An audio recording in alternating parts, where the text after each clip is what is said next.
Morning, sunshines. Get ready to go out and do some DoorDash. I don't know what to say. Thought I would get this video out of the way. I'm a poet and didn't even know it. I am thinking I'm gonna actually, before I go do DoorDash, I have some cash that I got for Christmas that I still haven't spent yet, and so I was thinking maybe I would go to the mall and spend some of that cash and get some boot socks or some earrings or something like that. So yeah, I was saving it for my haircut, and then my new stylist like, don't worry about paying me, so probably wouldn't have spent all the cash on my haircut anyway. So it wasn't really a haircut, it was a hair trim.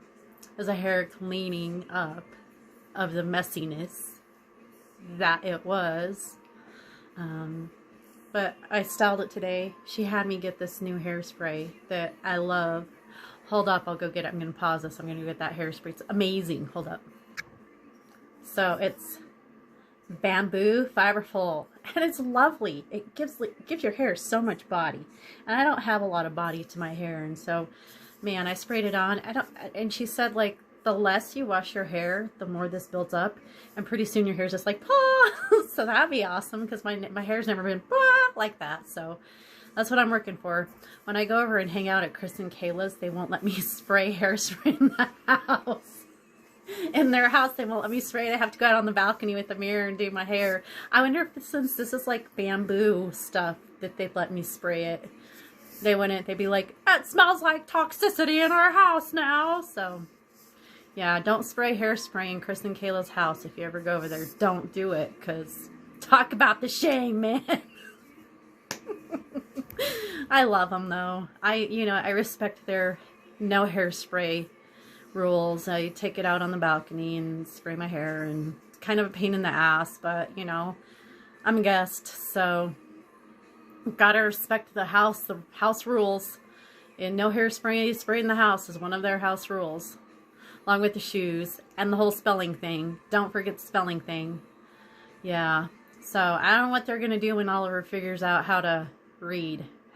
Yeah, he's a clever guy. He's a clever cuss, and so he's gonna figure that out sooner or later. They're gonna have to start talking in pig like Latin and shit, and oh no. But I will probably not do my full video right now. I'll probably just record this and then come back and finish it up. Maybe I will include some segments from my DoorDash. It's Friday. Friday's a good day. Friday generally is a busy day. And yesterday I just did this. This is what I did yesterday.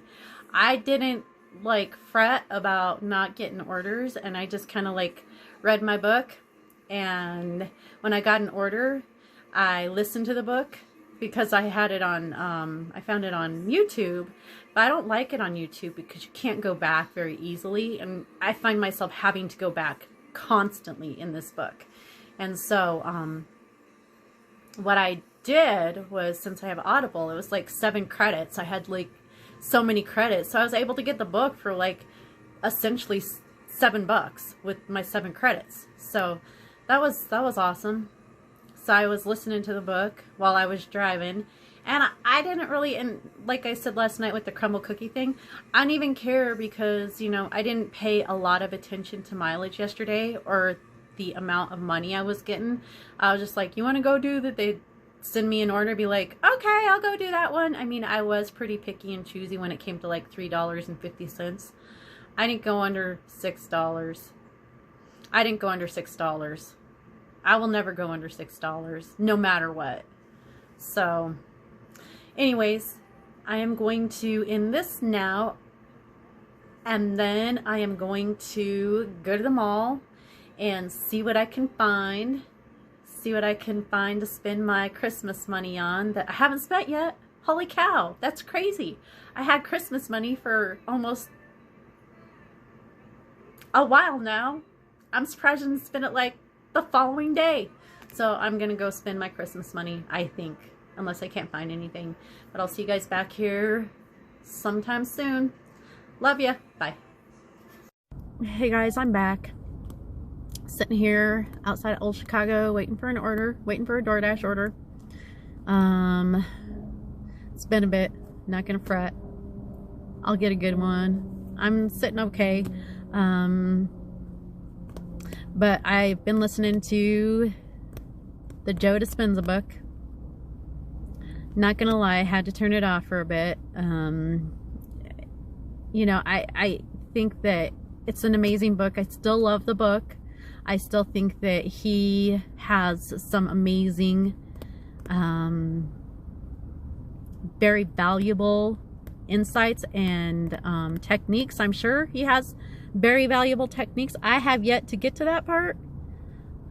I don't know if I'm going to, because it's starting to feel like one of those infomercials where you don't know what you're going to get until you buy the product. It's like, you know, they keep you on the edge of your seat, like, grow a full head of hair in 90 days and this and that, and they're just going on and about how bad you feel about your bald head, and you're like, yes, I feel horrible about my bald shiny head. Now what are you gonna do about it? It's like that. It's like that. And I'm just waiting for, you know, he's talking about how our body becomes addicted to the chemicals that are produced by the mind when we're in stressful situations, and how the body will prompt the mind to produce those chemicals constantly so that it's constantly getting its fix. And he's just like going over and over again all the horrible ways that your body does this to yourself, and you know how the body becomes the body mind, and he's just going on, and you're like, okay, Dr. Joe, we got it. What are we gonna do about it? And it's to that point where I'm like, I can't listen to this anymore because it's causing my body to have that effect that is making my mind produce the chemicals.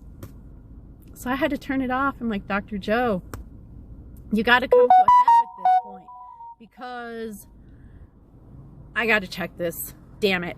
Okay, so that order was, that order was too far. It was like $8.50, but it was going clear out to Grant Ranch. And also I had to get their ID. I had to scan their ID because they're getting alcohol, and that's a pain in the ass, because half the time the scanner thing doesn't work and you have to punch everything in manually.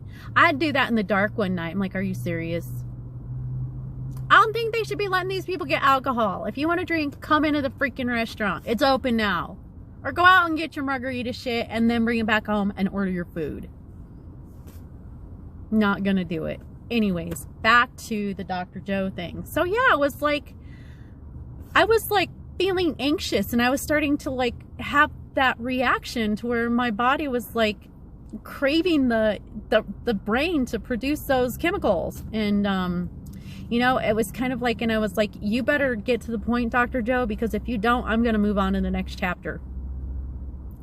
You need to get to the head of this, the crux of this, because I was like, is this like a building up of like, you're like the climax? It's like, okay, I'm building up to the climax, and then I hope it's getting to that point, because I don't like it. It's like, you know, it's kind of like when I was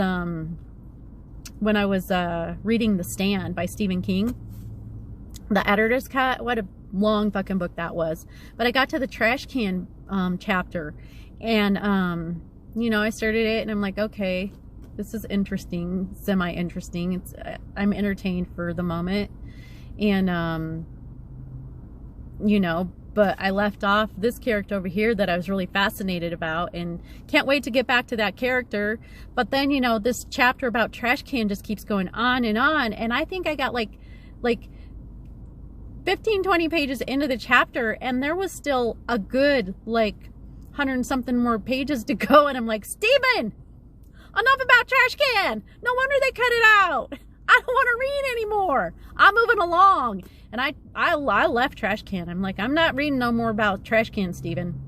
And I'm telling you what, I'm fixing to tell Dr. Joe, hey, Dr. Joe, I'm about to trash can this and move along to the next chapter. Get to the point. Anyways, I'm going to go and hopefully get an order that is worthy of my time. They're all worthy of my time. Anyways, talk to you later. Bye. Evening, fellas, ladies and fellas. I call everybody fellas, just like I call everybody guys. But I did find some boot socks today and they're super cute. So I wanted to pop on and show you my new boot socks. Ready? Ready, Freddie? Super cute. And there's like gold pieces. There's like gold flecks of yarn in there. Hey guys, I'm back. I almost forgot that I didn't finish the video, so I'm here to finish the video. It was actually kind of in the back of my head, and I just kept kind of like pushing it back and pushing it back. And I was like, no more pushing it back, just go do it. So here I am doing it.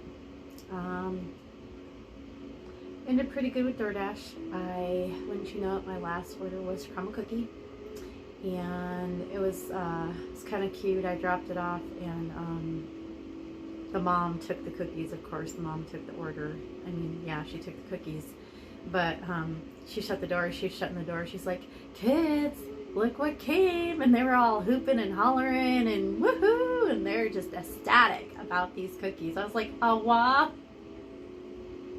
That's how everybody is with the crumble cookies, though. I've noticed they get like, because some people will like use them as like kind of like gifts, you know, and so you're like delivering a gift, like somebody had a baby, and so here's some crumble cookies, congratulations on your new addition, batten yourself up. So, and then when they get them, they're not even expecting them. They're like completely taken by surprise, and that's, you know, kind of even like a little bit like payment in itself, you know, just their reaction to them getting their crumble cookies. So that was so cute. I was like, oh wow. So yeah, that was a nice way to end the evening. And then and then I stopped and got eggs and came home, caught up with Stormy. She's the best. I love Stormy. She's amazing. She's a bossy bitch, but it's just her mama bear. She's good. She's a good person. She's good people. And she had some yummy spaghetti for dinner waiting on the stove, and it's delicious. And so yeah, she's the best. Stormy's the best. Oh, and Dr. Joe didn't lose me. He, you know, he got to his point, and kind of like I landed in like this pillow of softness, like, oh, that's what you're talking about. You know, the friend that recommended it, she was like, so what do you think? What do you think about it? And I was like, you know what? I tell you what, I was like, I was at chapter 4 and I was getting ready to skip to chapter 5 because he got me to that level where I was having a stress response. And I was like, Dr. Joe, you got to talk me down. You got to talk me down because I am like stressing out. And, you know, Dr. Joe did talk me down. So, you know, and it's cool because, you know, I was,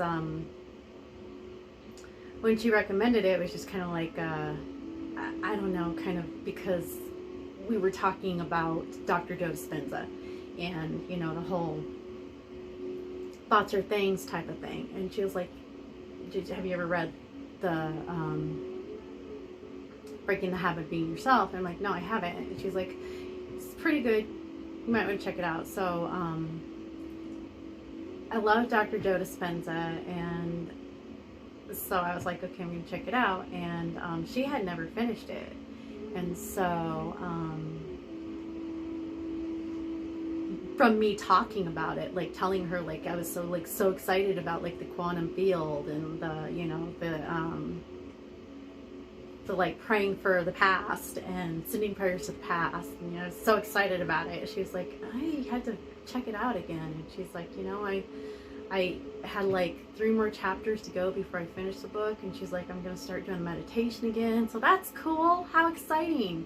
So, you know, and I feel like anybody who is meditating to bring those positive realities from the quantum field here, you know what, let's get all of us doing it, and who knows how beautiful this place can be. So that was cool.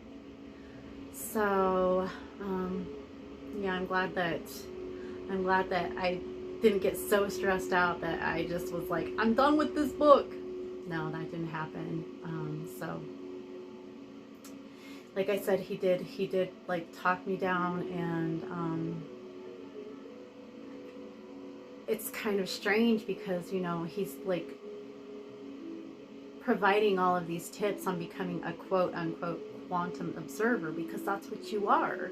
I mean, when you're like being super mindful of what your thought processes are, you are a quantum observer, because you're weighing and balancing all of the realities, all of the possibilities that you can take from this one, you know, thing that you're experiencing.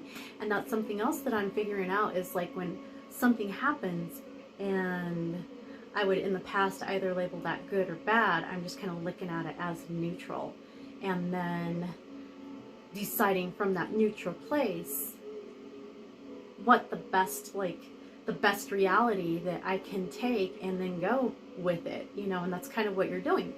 And but you know, he's providing all of these tips to become that, and there's quite a few of them that I have already been doing. And I think it's because of the Neville Goddard thing. I think it's because, you know, he kind of laid the groundwork, and my subconscious, she was waiting. And so I'm like grabbing all these subatomic particles now, and I'm like planting them in the fertile soil of my subconscious. I'm like, grow that, babe. And she's doing it. And so, you know, it's kind of a exciting, crazy thing. And I don't know, like I said, I'm just super excited to see, I don't know, how my life is going to play out. And, you know, I'm kind of already like getting like little, like I said last night, how you boldly ask, or you boldly, I don't know, not ask, but claim. You need to show me, surprise me with,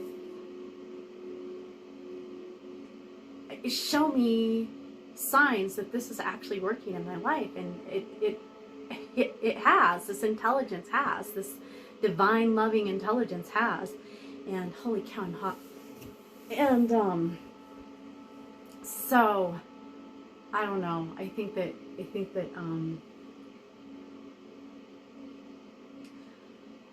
don't know, I'm super happy.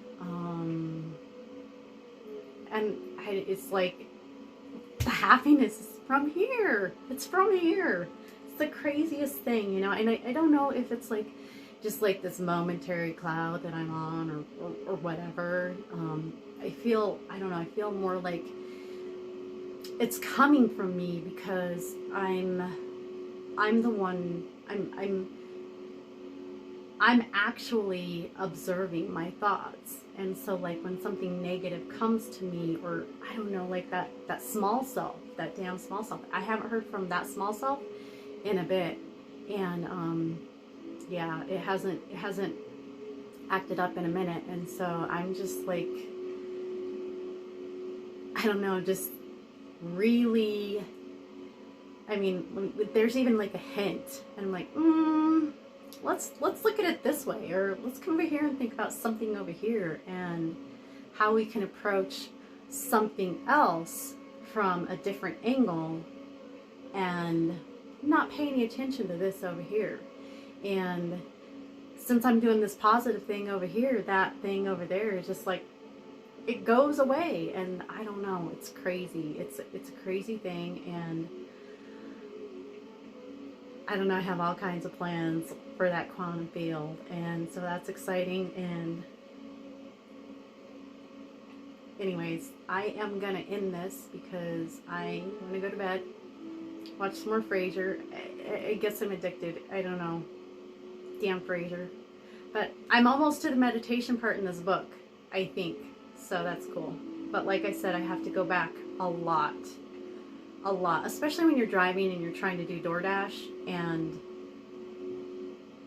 so you're doing that, and you're trying to get to the place where you're delivering food, and you're trying to listen to Dr. Joe Dispenza talk about all this quantum shit, and you're like, I have to go back. Quantum shit is pretty deep shit to try and grasp when you're doing DoorDash. So you have to go back quite a bit, or I've had to go back quite a bit.